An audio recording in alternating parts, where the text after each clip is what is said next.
بسم الله الرحمن الرحيم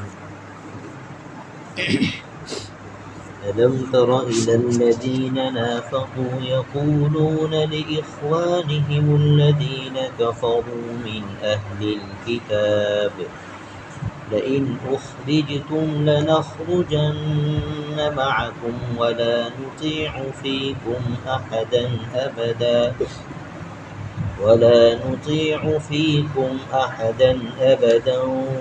وإن قوتلتم لننصرنكم والله يشهد إنهم لكاذبون لئن أخرجوا لا يخرجون معهم ولئن قوتلوا لا ينصرونهم ولئن نصروهم ليولن الأدبار ثم لا ينصرون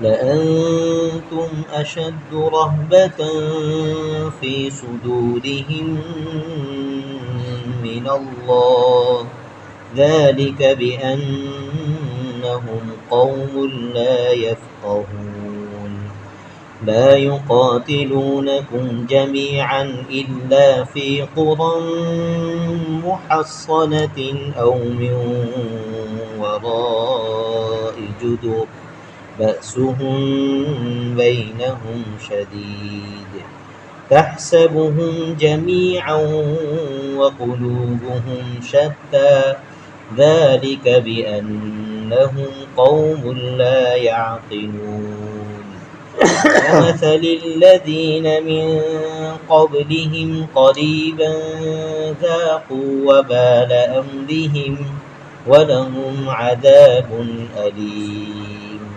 كمثل الشيطان إذ قال للإنسان اكفر فلما كفر قال إني بريء منك إني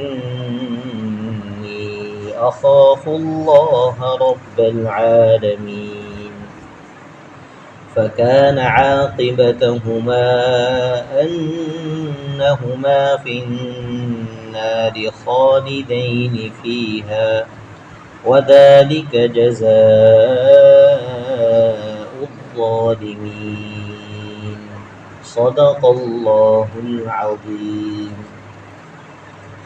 میں اللہ کی پناہ میں آتا ہوں شیطان مردود کی شر سے۔ شروع کرتا ہوں اللہ کے نام سے جو سب پر مہربان نہایت مہربان ہے۔ الم تر الی الذین نافقوا یقولون لاخوانہم، کیا تم نے ان کو نہیں دیکھا جنہوں نے منافقت سے کام لیا ہے کہ وہ اپنے ان بھائیوں سے جو کافر اہل کتاب میں سے ہیں یہ کہتے ہیں کہ اگر تمہیں نکالا گیا تو ہم بھی تمہارے ساتھ نکلیں گے اور تمہارے بارے میں کبھی کسی اور کا کہنا نہیں مانیں گے، اور اگر تم سے جنگ کی گئی تو ہم تمہاری مدد کریں گے، اور اللہ گواہی دیتا ہے کہ یہ لوگ بالکل جھوٹے ہیں۔ یہ پکی بات ہے کہ اگر ان کو یعنی کہ اہل کتاب کو نکالا گیا تو یہ ان کے ساتھ نہیں نکلیں گے، اور اگر ان سے جنگ کی گئی تو یہ ان کی مدد نہیں کریں گے، اور اگر بالفرض ان کی مدد کی بھی تو پیٹھ پھیر کر بھاگیں گے، پھر ان کی کوئی مدد نہیں کرے گا۔ مسلمانوں، حقیقت یہ ہے کہ ان کے دلوں میں تمہاری دہشت اللہ سے زیادہ ہے۔ یہ اس لیے ہے کہ یہ وہ لوگ ہیں جنہیں سمجھ نہیں ہے۔ یہ سب لوگ اکٹھے ہو کر بھی تم سے جنگ نہیں کریں گے مگر ایسی بستیوں میں جو قلعوں میں محفوظ ہوں یا پھر دیواروں کے پیچھے چھپ کر۔ ان کے آپس کی مخالفتیں بہت سخت ہیں، تم انہیں اکٹھا سمجھتے ہو حالانکہ ان کے دل پھٹے ہوئے ہیں۔ یہ اس لیے ہے کہ یہ وہ لوگ ہیں جنہیں عقل نہیں ہے۔ ان کی حالت ان لوگوں کی سی ہے جو ان سے کچھ ہی پہلے اپنے کرتوت کا مزہ چکھ چکے ہیں اور ان کے لیے دردناک عذاب ہے۔ ان کی مثال شیطان کی سی ہے کہ وہ انسان سے کہتا ہے کافر ہو جاؤ، پھر جب وہ کافر ہو جاتا ہے تو کہتا ہے کہ میں تجھ سے بری ہوں، میں اللہ سے ڈرتا ہوں جو سارے جہانوں کا پروردگار ہے۔ چنانچہ ان دونوں کا انجام یہ ہے کہ وہ دونوں دوزخ میں ہوں گے جہاں وہ ہمیشہ رہیں گے، اور یہی ظلم کرنے والوں کی سزا ہے۔ الحمدللہ اللہ کے فضل و کرم سے ہماری سورہ حشر کی تفسیر چل رہی ہے اور یہ دوسرا رکوع ہے۔ واقعہ سورہ حشر کا جو تھا وہ پورا سنایا تھا کہ ان لوگوں نے غداری کی تھی اور آپ صلی اللہ علیہ وسلم نے ان کو نکلنے کے لیے کہا تھا کہ مدینہ چھوڑ کے چلے جاؤ اور 10 دن کے اندر خالی کر دو۔ اس صورت میں یہ جب آپ صلی اللہ علیہ وسلم نے وارننگ دی نا تو اس وقت جو گفتگو ہوئی تھی اس کو ذکر کیا ہے۔ گویا کہ پہلے رکوع میں جو بات تھی وہ اس سے پہلے ہو اس کے بعد ہوئی، اور ابھی جو بات ہو رہی ہے وہ بالکل واقعہ جب اسٹارٹ ہوا تھا تو یہ تھی کہ جب بنو قریظہ بنو نذیر جو تھے، یہودی قبیلہ کا خاندان، انہوں نے آپ صلی اللہ علیہ وسلم کے ساتھ غداری کی اور آپ صلی اللہ علیہ وسلم کو نعوذ باللہ قتل کرنے کی کوشش کی، اور کافروں کے ساتھ بھی مل کر ان کے خلاف، مسلمانوں کے خلاف پلاننگ بنائی تھی۔ تو آپ صلی اللہ علیہ وسلم نے ان سے فرمایا کہ حالانکہ اس کا حق تو یہ تھا کہ یہ قتل کیے جاتے، ان کے ساتھ جہاد کیا جاتا ہے، لیکن آپ صلی اللہ علیہ وسلم نے ان کو موقع دیا اور یہ کہا کہ تم لوگ یہاں سے خالی کر کے چلے جاؤ۔ تو جو مکہ میں عبداللہ ابن ابی تھا نا، منافق کا سردار، اس نے ان کو کہلوایا تھا، اسی کو یہاں اللہ نے کوٹ کیا ہے کہ تم مت جانا خالی کر کے، ہمارے پاس 2000 کا لشکر ہے اور تمہارے دوسرے ساتھی بھی ہے یہودی، بنو قریظہ ہے اور جو ہے بنو قینقاع وغیرہ دوسرے قبیلے تھے یہودیوں کے، ان کے قبیلوں کے نام بولے یہ لوگ سب مل کر ہم جو ہے نا تمہارا ساتھ دیں گے۔ اب یہ ان کے کہنے میں آ گئے اور انہوں نے یہ کہلا بھیجا تھا کہ نکلنا مت، اگر تم کو نکالیں گے تو ہم بھی کہیں گے ہم بھی جا رہے ہیں مدینہ چھوڑ کے، اور ہم کو کوئی کتنا بھی منائے ہم مانیں گے نہیں۔ ایک بات یہ کہی، دوسرا ایسا کہا کہ اگر فرض کرو کہ تمہارے ساتھ جنگ ہو جاتی تو ہم آئیں گے تم سے لڑنے کے لیے۔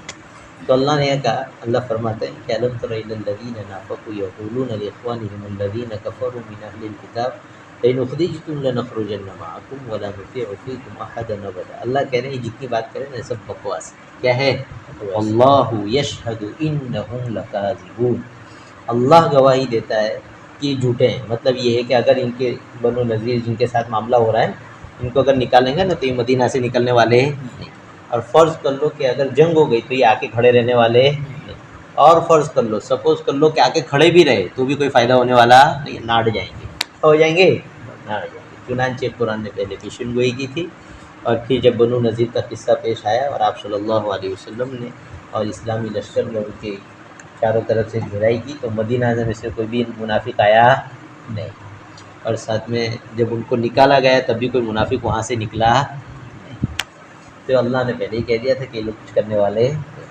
اور اس رکوع میں وہ بعد والا رکوع جو ہے نا، پہلے جو ہوا وہ بعد میں حالات ہوئے اور اس وقت جو واقعہ پیش ہے اس کو سنایا۔ قرآن میں ایسا ہوتا ہے کہ پہلے کوئی بات پہلے ذکر کر دی جاتی ہے، دوسری بات بعد میں ذکر کر دی جاتی ہے۔ تو اس میں آپ صلی اللہ علیہ وسلم کو اور مسلمانوں کو تسلی دی تھی کہ یہ جو عبداللہ ابن ابی جو تھا یہ اوس اور خزرج کے منافق تھے، اور اوس اور خزرج کے جو قبیلے تھے نا بہت طاقتور تھے۔ کیسے تھے؟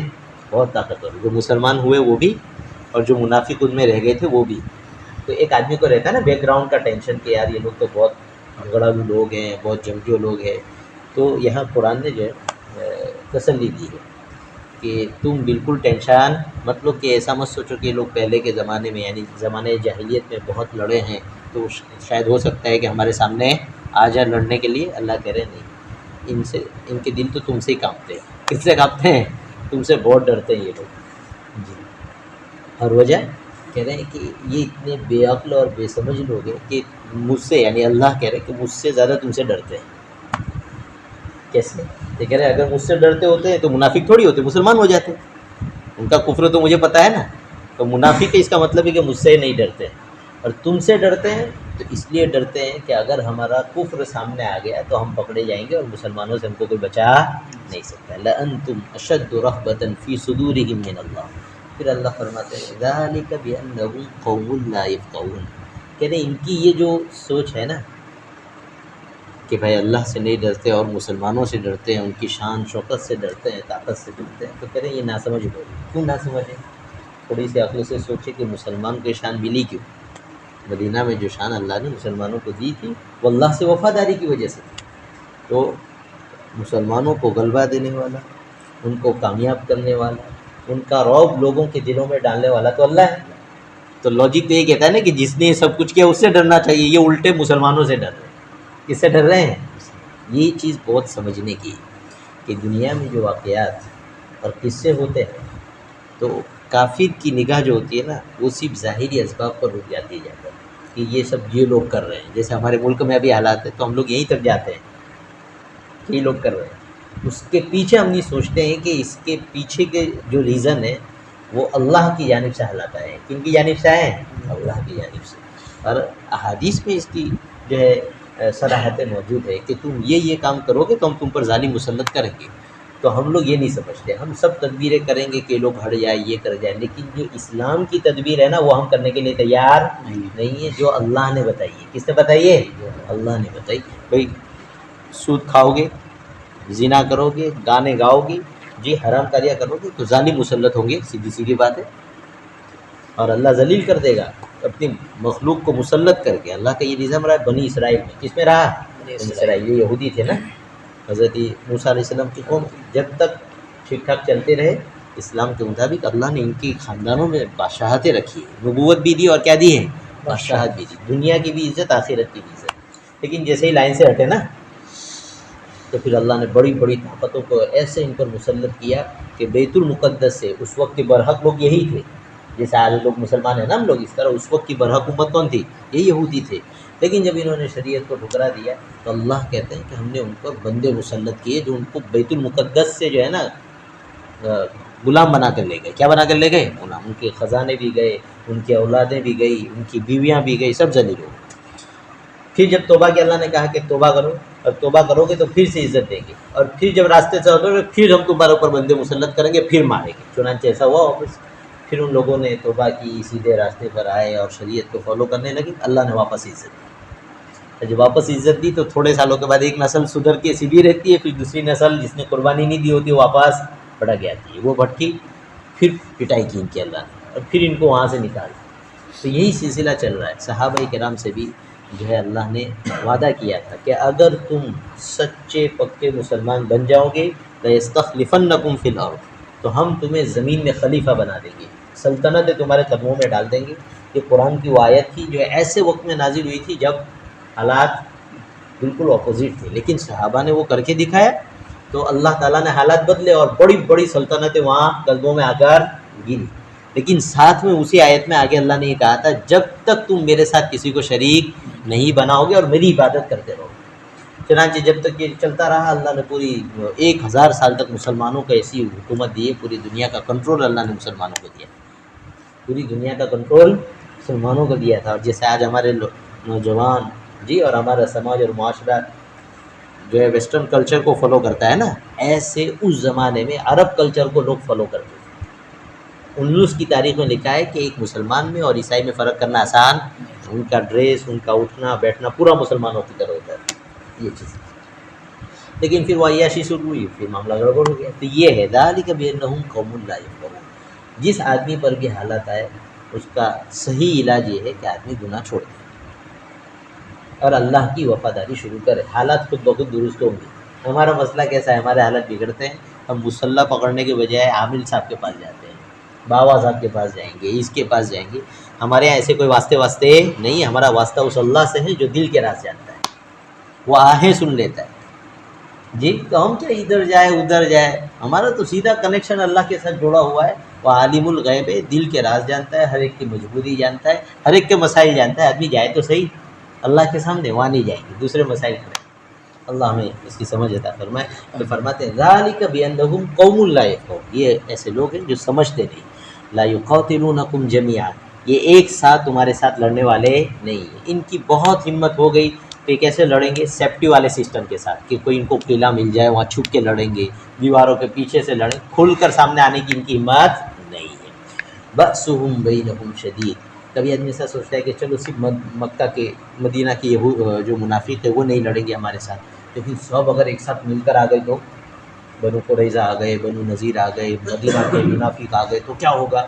تو اللہ کہہ رہے ہیں نہیں، ان کے آپس میں بھی بہت اختلافات ہیں۔ تحسبهم جميعا وقلوبهم شتى، تم سمجھتے ہو سب ایک ساتھ ہے، حالانکہ لوگ آپس میں بھی کیا ہے؟ اندر لڑ رہے ہیں۔ تمہیں اوپر سے لگ رہا ہے کہ ایک ہی پارٹی، ایک جاندار لوگ ہیں، اندر سے تو بہت کچھ گڑبڑ چل رہی ہے، تمہیں پتہ نہیں ہے۔ ذالک بأنہم قوم لا یعقلون، اس لیے کہ ایسے لوگ ہیں جو سمجھتے نہیں، اگر ان کی سمجھ ہوتی تو آپس میں لڑتے نہیں، مسلمانوں کے مقابلے میں آتے، لیکن عقل ہے نہیں، اس لیے آپس میں ہی لڑتے رہیں گے، آپ کے مقابلے میں آنے والا نہیں۔ یہ اسلام مسلمانوں کو سیٹسفائی کر دیا اللہ نے۔ اب اللہ تعالیٰ بنو نذیر کی اور منافقین کی دو مثالیں سمجھا رہے ہیں، کہہ رہے ہیں کہ بنو نذیر کی مثال ایسی ہے، یعنی کہ انہوں نے سن لیا تھا نا منافقین کی بات کہ بھائی انہوں نے کہہ دیا مت تم ٹینشن لو، ہم ہیں تمہارے ساتھ، ہم تمہارا ساتھ دیں گے، جانے کی کوئی ضرورت نہیں ہے۔ تو اللہ کہہ رہے ہیں بنو نذیر کی مثال آگے جا کر ایسی ہی ہونے والی ہے جیسا کہ قریبی زمانے میں ایک قوم کی ہو چکی ہے۔ کون لوگ؟ بدر والے۔ کون؟ بدر والے، مکہ والے۔ یہ لوگ بھی بڑی شان سے آئے تھے، ان کو بڑی طاقت جی، اور اپنی طاقت کا نشہ تھا، یہ تھا وہ تھا، اور پھر جو ہے وہ آئے اور ذاقوا وبال امری، اللہ نے ان کو کیا کر دیا؟ ذلیل کر دیا، پوری طاقت کے ساتھ، پورے لشکر کے ساتھ، سب کو سردار ان کے جتنے سے سب مارے گئے، طاقت ختم ہو گئی تھی۔ اور غزوہ یہ جو واقعہ ہوا ہے نا بنو نذیر کا، احد سے پہلے، احد کے بعد، اور غزوہ بدر کے بعد ہوا ہے۔ اور اسی وقت ایک یہودی قبیلہ اور بھی تھا جس نے غداری کی تھی، بنو قینقاع۔ انہوں نے کیا غداری کی تھی؟ جیسے ہی بدر کی جنگ ہوئی نا تو ان لوگوں نے آپس میں کفار مکہ کا ساتھ دیا، حالانکہ ان کا ایگریمنٹ تھا حضور کے ساتھ کہ ہم کسی مسلمان کے خلاف کسی کا ساتھ نہیں دیں گے۔ جب حضور کو پتہ لگا تو پوری وہاں سے غزوہ بدر سے فارغ ہوئے نا تو سیدھے ان کے قلعوں کو گھیر لیا۔ اب جو ہے ان سے کہا، ان کا مسئلہ ایسا ہی تھا کہ قتل کیے جاتے، لیکن عبداللہ ابن ابی نے ہاتھ پیر جوڑے اور بہت زیادہ زبردستی کی کہ ان کو چھوڑ دیا جائے۔ حضور نے کہا تم لوگ جاؤ شام کی جائے، کہاں جاؤ؟ ان کے شام۔ اس لیے یہودی آج بھی کہتے ہیں ہم بدر وغیرہ کو، خیبر کو نہیں بھولے ہیں یعنی مطلب ہے کہ ہم کو تاریخ یاد ہے۔ بہرحال ان کو نکال دیا گیا، تو اللہ نے یہاں کہا کہ بنو نذیر کا بھی یہی حال ہوگا، یہ منافقین کی باتوں میں آ تو گئے ہیں لیکن ان کو اپنے قلعے چھوڑ کر نکلنا پڑے گا، چنانچہ ایسا ہی ہوا، ان کو نکلنا پڑا۔ اور منافقوں کا حال کیسا ہے؟ کہہ رہے منافقوں کا حال ایسا ہے جیسے شیطان انسان سے کہتا ہے کافر ہو جائے، پھر انسان کافر ہو جاتا ہے، پھر شیطان کہتا ہے میرا تجھ سے کوئی تعلق نہیں۔ اب اس کے دو مطلب ہیں، ایک تو یہ کہ کوئی خاص قصے کی جانب اللہ اشارہ کر رہے ہیں، اور ایک یہ کہ کامن حالات بتا رہے ہیں کہ ہر مسلمان کو، انسان کو کافی گمراہ کرتا ہے، اور پھر جو گمراہ کرتا ہے اور آدمی راستے سے بھٹک جاتا ہے تو پھر شیطان اس کی مدد کے لیے آتا نہیں۔ اور آخرت میں تو باقاعدہ جب جنت جہنم کے فیصلے ہو جائیں گے نا تو شیطان ایسے آگ کے منبر پر کھڑا ہوگا اور وہاں تقریر کرے گا اور لوگوں سے کہے گا کہ لوگوں جو وعدہ اللہ نے کیا تھا وہ سچا تھا، اور جو وعدہ میں نے تم سے کیا تھا وہ کیسا ہے؟ جھوٹا ہے۔ اب جو ہے یہاں مجھے ملامت مت کرتے رہیے، فلا تلومونی ولوموا انفسکم، میں نے تو تمہیں صرف وسوسہ ڈالا تھا، زبردستی کوئی کام نہیں کروایا تھا۔ یہاں مجھے کوسنے مت آنا، اپنے آپ کو کوستے رہنا، اس لیے کہ لمبا سمے یہاں رہنے کا ہے، نہ میں تمہاری مدد کر سکتا ہوں نہ تم میری مدد کر سکتے ہو، عذاب برداشت کرو۔ اور دنیا میں ان کا قصہ کیا ہے کہ کمثل الشیطان اذ قال للانسان کفر میں ایک قصہ اور بھی مفسرین نے بیان کیا کہ بنی اسرائیل میں ایک راہب تھا، عبادت گزار تھا، 70 سال تک اتنی زبردست عبادت کی کہ ہماری جیسے مسجد ہوتی ہے نا، ان کے صومعے ہوتے تھے، جب مینارہ ہوتا تھا اونچا، اسی میں اوپر جگہ ہوتی تھی، وہیں بیٹھتے تھے، عبادت کرتے تھے۔ 70 سال تک نمازیں پڑھی اور روزے رکھے، اور روزے بھی کیسے رکھتا تھا؟ 10 دن میں 3 دن میں ایک مرتبہ افطار کرتا تھا، 3 دن میں ایک مرتبہ افطار کرتا، اتنا مجاہدہ کرتا تھا۔ شیطان نے ٹارگیٹ کیا کہ اس کو گمراہ کرنا ہے، کیا کرنا ہے؟ تو اس نے اپنا چیلا تیار کیا، چیلا شیطان کے چیلے ہوتے ہیں، اور اس کو پہلے شیطان انسانی شکل میں آتے تھے، کون سی شکل میں؟ جیسے ملک الموت بھی انسانی شکل میں آتے تھے۔ تو شیطان کو راہب بنائے، ایک اپنے لونڈے کو کہا تو عبادت گزار بن جا، وہ عبادت گزار بنا اور جا کر اس کے ساتھ رہ کر عبادت کرنے لگا۔ اب وہ اپنے صومعے میں اس کی مسجد میں عبادت کرتا تھا، اب یہ بھی جا کے عبادت کرے تو اس کو بھروسہ بیٹھ گیا کہ یہ بھی بہت خوب جو ہے پابند نوجوان ہے، بہت لمبا وقت اسی کے ساتھ عبادت کرتا رہا، جب اس کو لگا کہ ہاں یہ تو بہت نیک ہے، اور اس کو شیطان کو لگا کہ اس کا بھی مجھ پر بھروسہ بیٹھ گیا ہے، تو اس کے بعد اس نے جو ہے نا اس کو کہا کہ میرے پاس جو ہے نا 2-4 دعائیں ہیں، میں آپ کو بتا دوں، آپ کسی بھی بیمار کو پھونک ماریں گے فوراً اچھا ہو جائے گا۔ تو نے کہا بہت اچھا ہے، تو وہ جو پرانا والا ابھی عبادت گزار تھا نا اس کو 2-4 دعائیں سکھا دی۔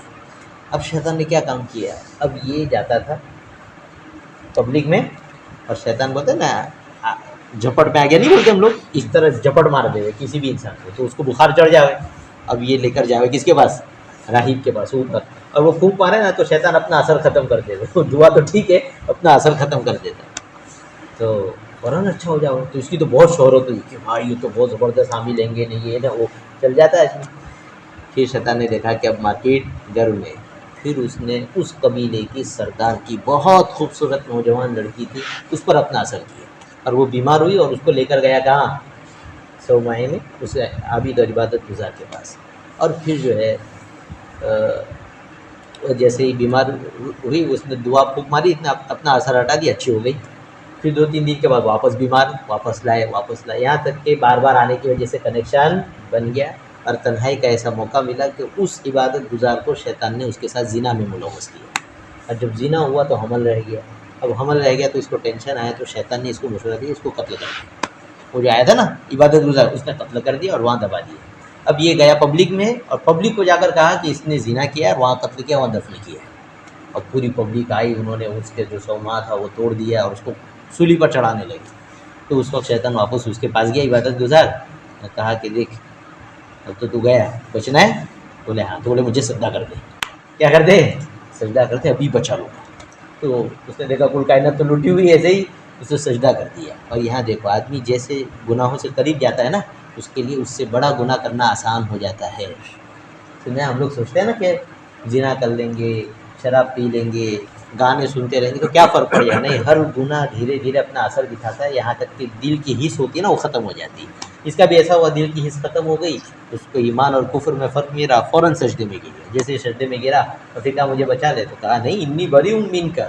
وہ چونکہ عبادت گزار بن کے آیا نا، کہ میری کوئی ذمہ داری نہیں، میں تو اللہ سے ڈرتا ہوں. بدماش ڈرتا ہوتا تو اس کو گمراہ تھوڑی کرتا.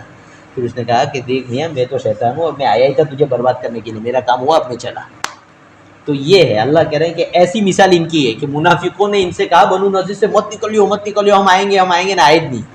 جب مسئلہ ہوا تو کہہ رہا انی بری امین کا، نہیں سمجھا رہا ہم تو نہیں آتے بابا، ہم کو مار پڑے گی تو کیا ہوگا. تو وہ نہیں آئے. تو ان کا معاملہ ایسا ہے. اللہ فرماتے ہیں فَكَانَ عَاقِبَتُهُمَا أَنَّهُمَا فِي النَّارِ خَالِدِينَ فِيهَا. ان دونوں کا انجام یہ ہے، یعنی اوپر والے منافقین بھی بنو نذیر بھی، کہ ہمیشہ جہنم میں رہیں گے. وَذَلِكَ جَزَاءُ الظَّالِمِينَ. اللہ فرماتے ہیں ایسی ہی ظالموں کی سزا ہوا کرتی ہے. سبحان اللہ اشهد ان لا اله الا انت استغفرك واتوب اليك.